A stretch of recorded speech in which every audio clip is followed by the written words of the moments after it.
Hi, I'm Aaron Prestel, a data analyst at Iowa Soybean Association. And as part of the Innovation to Go series, today I'm going to talk to you about soybean quality differentiation and the economics behind that.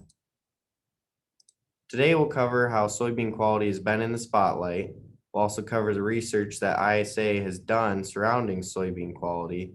And we'll cover protein prediction maps that soybean has created, some of the first in the state, and also the driving factors behind the protein variability of those maps. Lastly, we'll talk about soybean quality differentiation and the economic simulator tool that ISA has developed as part of this project. So recently, many buyers of US soybeans use protein and oil content to help make their buying decisions. Previously, quality differentiation of protein and oil content within a field required collection of seed samples manually, with those seed grain samples being sent to a laboratory for analysis. It could take weeks or possibly even months to receive those results, and that was just not timely enough to market soybeans as higher quality. But today, modern technology provides the potential for faster spatial quality differentiation. Quality also plays a major role in the use of soybeans. Two examples would be soybean meal, they like higher protein, and soybean oil for higher oil content in the soybean oil use. So what exactly do the farmers think? Well, Kansas State University surveyed 186 farmers across the Midwest. 71% of farmers said indicated they were interested in learning more about quality management, and 92% of farmers said they're willing to invest in technology, with 40% saying a 50-cent per bushel increase would justify the additional cost of investing in that technology. At ISA, we identified that there was a need for an easy-to-use tool to help farmers identify their potential economic benefit from soybean quality differentiation. So how exactly do we know soybean quality before harvest? Well, one of the ways is at harvest spatial quality differentiation. And one example of that is near infrared or NIR on the go sensors that are being developed, and they estimate protein and oil content at the time of harvest. This allows for improved field management for higher quality soybeans, as well as a marketing advantage for farmers when they go to sell their soybeans into the soybean market.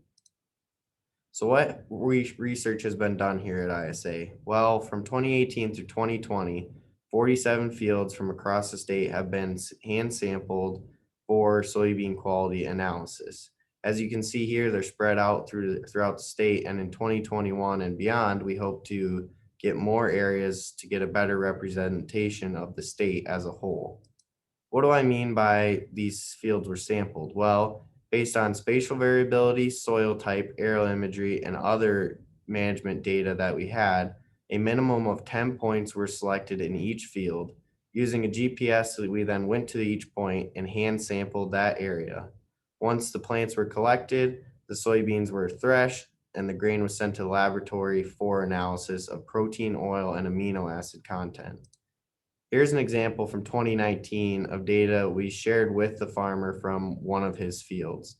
As you can see, we shared protein, oil content, and estimated stand count from our sampling, and then compared hand estimated yield with monitor yield. And this is just one example of that we did for all 47 fields we have worked with. But what about the protein data set as a whole? Well, the protein data set is, as I said, 3 years, and it's representative for different soil types, farming practices, and locations throughout Iowa. Each field, we also collected aerial imagery, and ISA's imagery calibration site is a part of this data set, and it is unique because there's multiple years of imagery calibration research on top of historical yield and historical management data that we have collected. For all years, as shown, minimum was 32%. The mean was around 37% with a max of 41%. In this table of protein categories, you can see that the majority of the samples fell above the 37% protein content threshold. So what's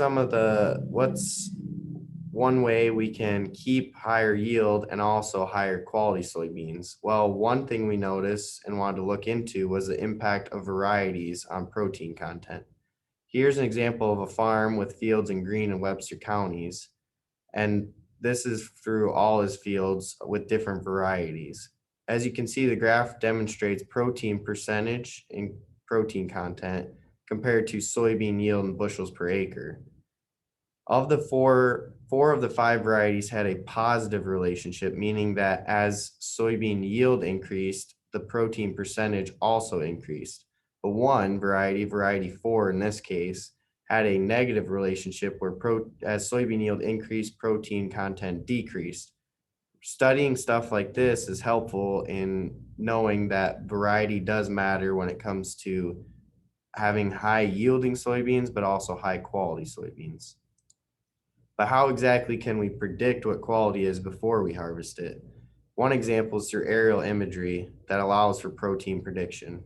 Here's protein percentage graphed with green normalized difference vegetation index, or GNDVI more commonly, and it is one field with 5 flights from July 2nd through September 5th. These 5 flights, we found that August 27th, late August, and also early September, September 5th in this case, had the highest correlation between this GNDVI and protein percentage, which indicates that it's a better predictor for protein content in that field, in these fields, in this field. So what exactly do we mean by predicting protein percentage? Well, using all of our 10 plus sample points in each field, we then used all available data, including aerial imagery collection, to extrapolate that with machine learning to then predict protein for the whole field. As you can see here, we were able to predict protein percentage variability within the field, which was very exciting. These specific 4 fields were located in Greene and Webster counties, the same fields that we used in the varieties example.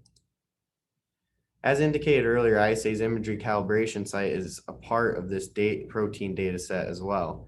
And one thing that was unique about the calibration site is that it was more dense sampling. So we also sampled from 2018 through 2020 for a total of 140 points, as shown in this image.